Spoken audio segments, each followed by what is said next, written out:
Welcome back to MythVision Podcast. I'm your host, Derek Lambert. Today, I am joined by the infamous, or famous, if you will, Hugo Mendez. How are you, my friend? I'm doing all right, Derek. How are you? I'm doing good. Of course, I'm just being funny here. Please take no offense.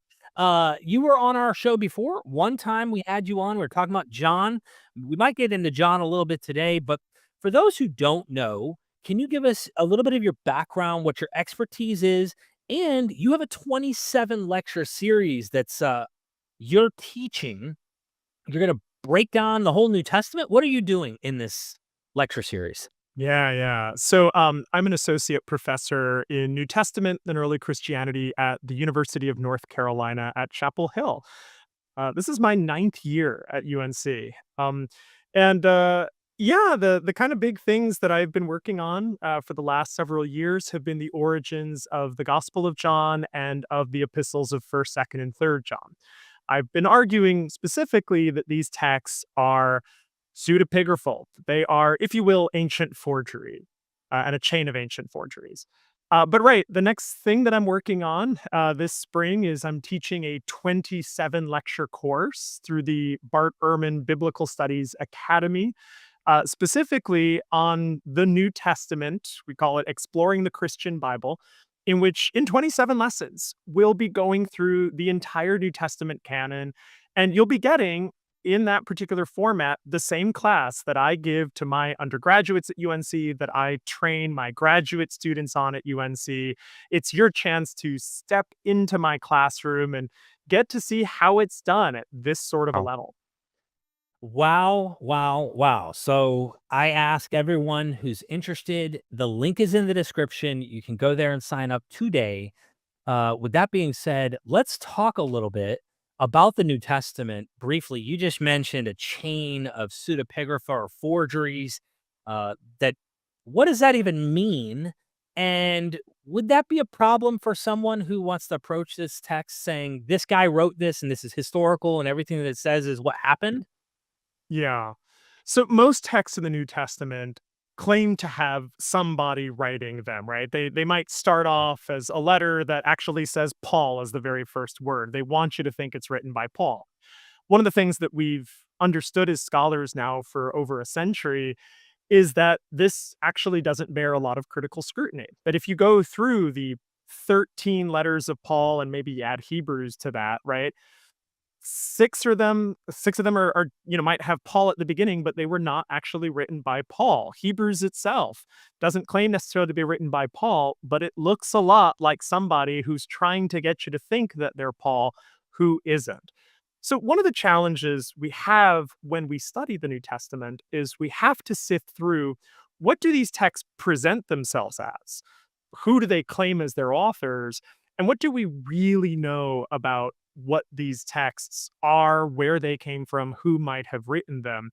And in a class like, an introductory course on New Testament, one of the most difficult challenges is walking my students through, actually, you can quickly do the math. Half of this literature, most of this literature is actually falsely authored literature. Hmm. So wouldn't that open a can of worms on almost this is coming from an angle you're probably not used to, because academics such as yourself and most of them, when I bring in the everyday world kind of on the ground religious activity and apologetics people have into this, wouldn't that create a problem for someone who wants to argue like kind of a fundamentalist inerrant approach, or even not just that, of course that's apparent, but like when we read this literature, we can trust and know that it is saying facts on the ground about what actually happened, or this person really said these things. Like, wouldn't that raise extreme doubts on how we should trust what this material is saying? Yeah, I mean, 100%. If your entire framework for approaching these texts is the idea that they are presenting to you literally, straightforwardly, the historical fact and truth, then you're going to run up against a problem in the very first word of a lot of these documents. If Paul is not really Paul, then all of your assumptions have to change about this, which is why I think this topic, yeah, as you're kind of noting, is one that tends to be really uncomfortable for a lot of different Christian communities. One of the reasons why a lot of people exercise a lot more energy into trying to dispel, so to speak, the questions and doubts around this literature than they do just honestly confronting, grappling with, all right, this is our starting point. What does that mean for every subsequent thing? Dogma, in a lot of cases, tends to overrule just good scholarship. I know I've read Bart's counter forgery, forgery, and gone through that. But like, I guess immediately in my mind, when you say, for example, your focus being first, second, third John, and then the Gospel of John's origins, and these maybe forged is like a link or a chain of forged material. In my mind, I go, okay, hold on. I can imagine someone trying to go, okay, maybe that guy didn't write it, but it's in the school of that guy. Now, is this a softening approach of the problem, or is it in your estimation accurate to say that there's noble reasons behind forging these letters, and it's purely like an okay thumbs up thing, or is there? I don't know if the right word is deceptive motive of like, let me trick you into thinking it's this guy. Where do you and the academics tend to land on this issue of like, you could see an apologist who might confront this evidence and go, I can't unsee this. So now I'm going to make it like, actually, this was a noble thing, and communities of Christians had no problem with saying that Paul, or they're purposely wanting you to believe that this is Peter, or this is Paul, or this is John, but it's really not the guy. And it's kind of a sleight of hand. What is your position? Yeah. I think my position is that in a lot of cases, we're not really going to know entirely, although I think we can work from the starting point that there is something that is intrinsically deceptive about claiming that you're a different kind of author, right? Now, you can kind of work through all of the ethical ramifications of that. You can run all the flow charts you want through, you can have a lot of fun with it, but that doesn't kind of change the first brick of this, which is you are not this person, you are claiming you are this person. And, you're right that a lot of scholars try to really develop a lot of different explanations, bring in lots of different contexts that could try to soften the blow of this. There are, kind of pedagogical reasons why you do that. You might have a room full of students and you might want to have them perhaps think of every possibility before they necessarily jump to just one possibility. Some of this is that a lot of scholars are church facing. They're, ordained. They teach in religious institutions, and they're very much worried about how a word like forgery hits or deception hits.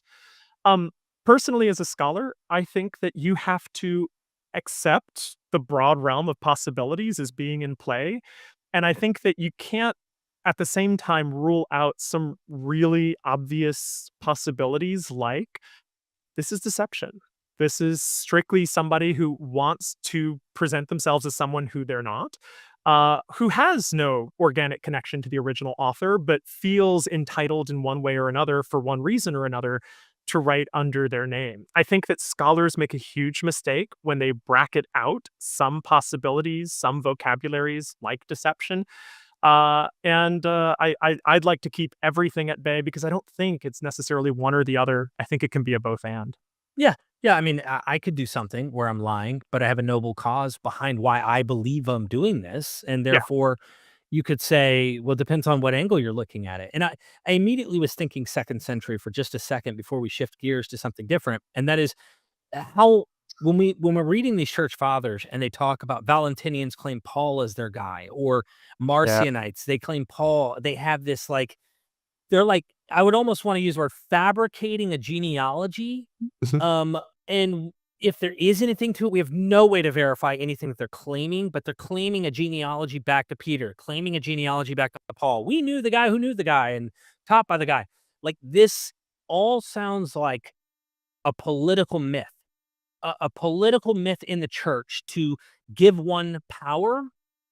And a lot of this stuff seems like it's probably like you're talking about with crafting forgeries and stuff to bolster the communities that we find in the second century in a lot of cases. For example, M. David Litwood was talking about in the latest video I did on Celsus or Celsus, depending on how you want to pronounce the name, that he was seeing the Gospels as myths, or at least they have lots of myths in them. and that he thought maybe Second Peter's passage, which talk about these are not cleverly divine myths, as some would suppose, is maybe actually inserted in this forged letter, reacting to Celsus's claims about these being myths. I Mhm. mean, how do you know with certainty? You don't, but like he was giving arguments of Alexandria and trying to geographically locate, and maybe it was put there. All right, there was a lot there, but as far as this goes, is that am I on the right track in your mind? If I'm understanding, yeah, I mean, we have no problem when we see other proto-Catholic communities doing the same kind of thing, right? So when we see the Valentinians, you know, claiming lineages that don't seem to quite cohere with anything that we would think of as really historical evidence, we have reasons to question that apparently. When we see some communities like Sethian Gnostics bring out forged pseudepigraphical literature all the time, we have no problem saying they're doing it potentially, in many cases, to try to get this literature more widely read. Yeah, we tend to kind of treat, I think, proto-Catholic stuff a little bit differently because of our own kind of sometimes as scholars positionality within that tradition and all the forms it developed into, right? Catholic, Orthodox, Protestant.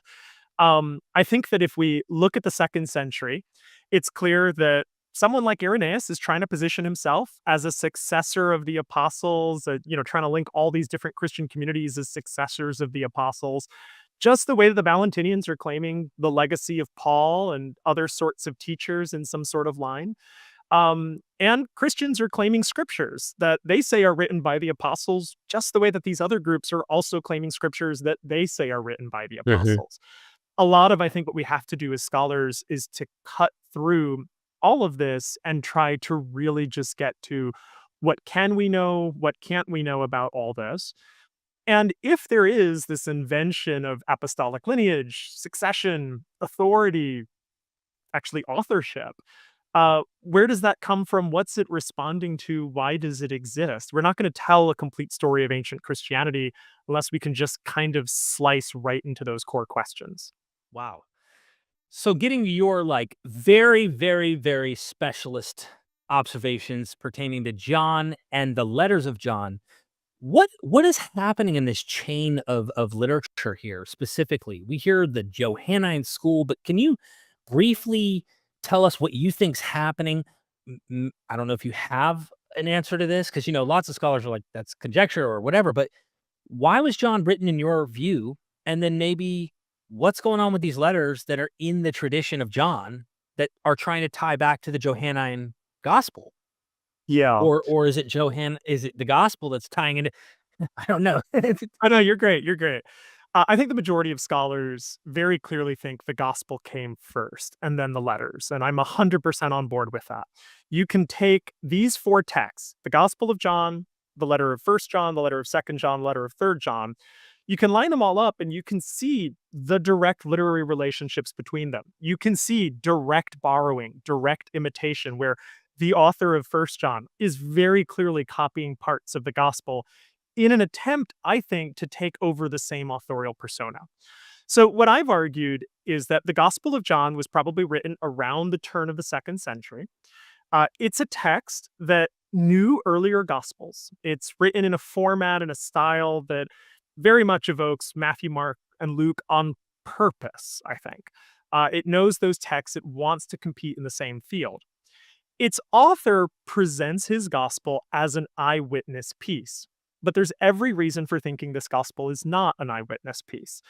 Specifically, above all, this gospel has a different theology than the synoptics. This gospel tells different stories of Jesus that are at the service of that theology. They look like stories that have been modified, tailored, in some cases, even outrightly invented for the purpose of supporting a theology. This gospel is introduced, it's circulating, and it seems that in probably even just a few years, someone comes along, thinks that they have another point to make. This is the author of First John, and decides, I'm going to write a successor work to this gospel. I'm going to present it as if it's by the same author. I'm going to imitate that author's style. I'm going to position myself as an eyewitness in the very first verses too, so that you know that I'm that eyewitness who wrote that gospel. And he pulls that off. he has a different purpose in mind. And then later on, you have these other letters, 2nd and 3rd John, which, by the way, ancient Christians, we know for centuries, questioned the authenticity of. We hear Eusebius cite Origen, saying that not all Christians think they're genuine. We have Eusebius himself saying that in the 4th century, there were lots of Christians who disputed the authenticity of 2nd and 3rd John. We know that Syriac Bibles didn't include these texts into the 6th century. So maybe Christians in antiquity didn't pick up all of the pseudepigraphy, all of the forgery in this line, but they were definitely at least seeing it in some of these later texts. And so a lot of what I'm doing as a scholar is trying to flesh out a new history of these works that actually just foregrounds, centers the very kind of questions ancient Christians were asking about some of these texts, which were, are these even authentic? Mm. Just honing in on John, and maybe you can express the theology in the letters as well that is trying to say that they are the author that wrote that gospel. You brought up some interesting things. First of all, there's evidence that they're trying to say they're eyewitness, but there's really good reason to think they're not eyewitnesses. Mhm. Can you explain what leaps? I know you're writing your book. Just to tease everybody, we will be doing a thorough, I imagine, interview promoting the book when it comes out in 2025. Yeah. Should be. So why It's already sh done. It's there. It's now in process. Yeah. okay. So we will I can't wait to do that with you and to hear what you bring to the table, but what evidence is there to doubt that this is actually eyewitness? Yeah, I mean, I think it starts with the fact that the theology of John is so different than one would expect for a text written by an eyewitness who knows Jesus. You know, you can read the synoptic gospels, you can put Mark, Matthew, and Luke together, and you can get some feeling for what Jesus said and taught. That's not to say that each of these, gospels necessarily don't have issues of their own. It's just, sufficient to say that there really is kind of a core, consistent set of themes that emerges from these earliest accounts of the life of Jesus. You can go even further back. You can kind of look at the letters of Paul and get some sense of what Paul's relating about who Jesus was, what he said. And you get to John. And John is a different landscape. The theology that Jesus expresses in John, ideas that, for instance, he is divine, and specifically the divine logos, the word, something that is expressly said in the first chapter, but is kind of more subtly woven throughout the entire book. It's a way of thinking about Jesus's identity that is anchored in a certain kind of engagement with Greek philosophy, with Hellenistic Jewish philosophy, that we wouldn't reconstruct for Jesus, and that certainly made no clear footprint in any of the earlier accounts of Jesus' life. You can take a look at how Jesus will then describe this notion that when he ascends into heaven, when he departs in the Gospel of John's vocabulary, that he will be in his believers spiritually, and that they will be in him spiritually in heaven, that they will have access to celestial realms in him. This kind of very complicated idea of a mutual indwelling, of a pneumatic existence and access to heaven. I mean, these are beautiful, wonderful concepts. They are not the kinds of concepts you're seeing Jesus say in Mark, Matthew, and Luke. And so, one of the questions you have to ask yourself is, where is this material coming from? If this was as central to Jesus's teachings as the Gospel of John would have you believe, where Jesus touches on these points every single speech, every single chapter, then how do they not make a trace, a dent in earlier Gospels?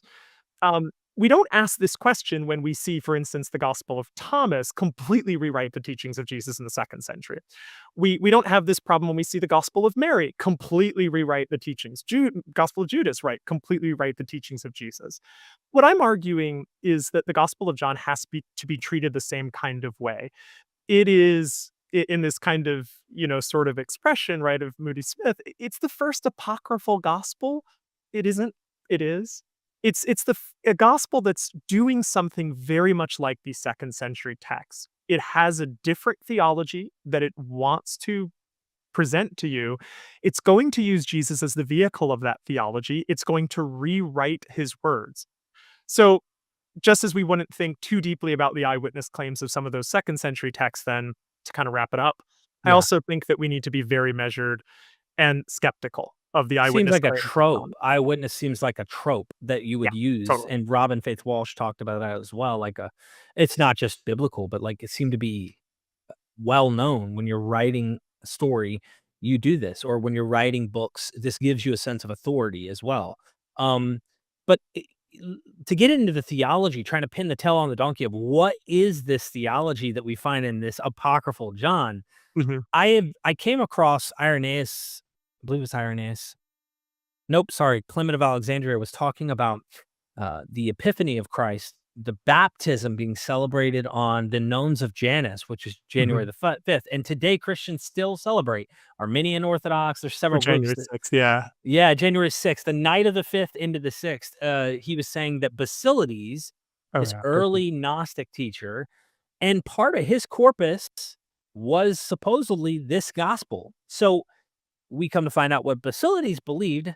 He was an adoptionist who thought Jesus was incarnate at baptism. He didn't have a birth narrative, it seemed. Well, I found it ironic, and I'm just doing a little deductive reasoning. Help me out wherever my mind goes here. But like, I'm reading the only other gospel before John is Mark, which gets him at the baptism. The Holy Spirit comes down.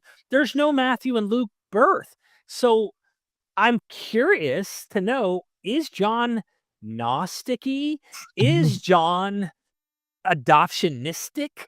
Is what's the theology in your estimation, or is it a reaction to some of these things? Is this been redacted as well, so we don't know what I don't know what the answer is, but I Yeah. you know. Yeah, so, like, where does it fit on that scale of Right. the kind of incarnational theology that's gonna be very typical of the Proto-Catholic tradition? Or something like, yeah, the kind of spirit possessionist stuff, the stuff that we might coordinate with things like maybe Cerinthus, maybe Basilidians, something like that, in one form or another. Yeah, I mean, I think the first thing to kind of maybe say to that question is that John clearly wasn't specific enough about whatever he said to have avoided the fate of being read and beloved by so many groups that had very different theologies of Jesus, right? So you're going to find in the late 2nd century, sure, someone like Irenaeus reading this gospel. You're also going to see this gospel have entire commentaries written by the Valentinians. You're going to see, obviously, the Sethian Gnostics plugging into this gospel because they will literally have the Apocryphon of John be sort of the sequel of this gospel, another, forged pseudepigraphal work. So I'll kind of start with the sort of point of, unfortunately, I don't think John gave us enough to prevent everyone from loving this gospel. I think that's part of what ensured its survival. That's probably Oh, also what ensured its broad popularity. Um, I will say that if you read the Gospel of John closely enough, in terms of how does Jesus talk about his disciples and what will happen to them when they receive the Spirit. I'm one of many John scholars who think John has a very clear idea of deification, that when one accepts the Spirit, one accepts the indwelling presence of Jesus, that they themselves are deified. And in that case, I think it's very natural for some 2nd century readers to read this gospel and to wonder if Jesus had undergone a similar process at his baptism. And there are at least some scholars who have made that kind of argument that John has an adoptionist streak. These are figures like, Francis Watson, I think, has made an argument like this for sure in print. Certainly, Gitte Buchansen has done something with this. Um, and it gives you kind of a different take on what John might have been doing. There are, of course, other scholars who do the exact opposite. Schnella, who argues that, no, this is very kind of typical incarnationalist, even anti-docetic are the terms he'll use. mhm. I'm so far currently enjoying flirting with all the different ideas as I try to sort of pin down this complicated book. I love that you're open and just having fun with the text and not needing to necessarily go down a particular school of thought. Entertain it. And if it isn't so certain, we shouldn't be ourselves. And so I think this is a fun exercise mentally. Look, ladies and gentlemen, Hugo Mendez, go sign up. 27 lectures. there's so much more that I'd like to get into with John, but we're gonna have to wait for that because your book is coming out this next year. And when I say I'd like to go deep into this with you, I wanna get into this. Like, I don't wanna cover the whole book, of course, but, like, enough to get people to buy the book, right? Which helps, academics such as yourself constantly put it out there because you put a lot of time in your life into learning this and studying this material, and I like to learn about this. So, any final words from you and, about the lectures, about this conversation? Yeah, no, I think the fun of whatever we do are all the unknowns, all the questions, all the debates, and you know, I've kind of said this in some other settings, but I went to a fundamentalist college where literally the first time I ever took New Testament was 2 semesters where I had to sit there with a teacher who knew exactly when everything was written, who wrote it, where it was written, what it said, and what it meant. And of course, it matched up precisely with his theology and the theology of the church that sponsored that college. And I remember being bored to death in that classroom. Like, it's the greatest miracles that I'm a New Testament scholar today, because I was taught exactly not that interesting a version of this. Let alone when you encounter the New Testament in Sunday schools, in church settings, where there's such a tight clamping and control of what questions are appropriate, how should you interpret this text. One of the things that I love as a teacher is just the debate, the kind of throwdown. My colleague and I, my closest colleague in the department is Bart Ehrman at the University of North Carolina, Chapel Hill. And, uh, and that's all we damn do every single time we have a drink or dinner. Like, Art we're just debate? art No debate. Yeah, I way. mean, Are but you that's it, right? Me And and and him were having a wrestling match in our last conversation, but I This is understand. this is him. This is what he loves doing, but this is the best part of our field, right? You get to have that. So the fun of this course that I'm gonna teach is we're gonna have live Q&A sessions. You're gonna get to bring the questions. We can wrestle with this. We can have fun, and I mean, the number one thing that I've really enjoyed as a teacher is, there are ways as a teacher sometimes you're kind of measured a little bit in what you give your responses, but yeah, you can totally actually extract the real answer from me, or at least the answer that I think. And so we'll have a lot of fun through this entire semester course, so to speak, getting to the bottom of this, digging through all these kinds of questions. I'm really looking forward to it. I'm looking forward to it. This is gonna be fantastic. I hope more people will go sign up, become a student, stay learning more and more because we want to know, we want to understand, and, as much as we can about this ancient material. I mean, people go, "Why are you so obsessed with this? You're no longer considered a quote unquote Christian." I don't know, it's only the most popular religion on planet Earth, and it's only been so influential for 2 millennia. My whole family is Christian. I was Christian.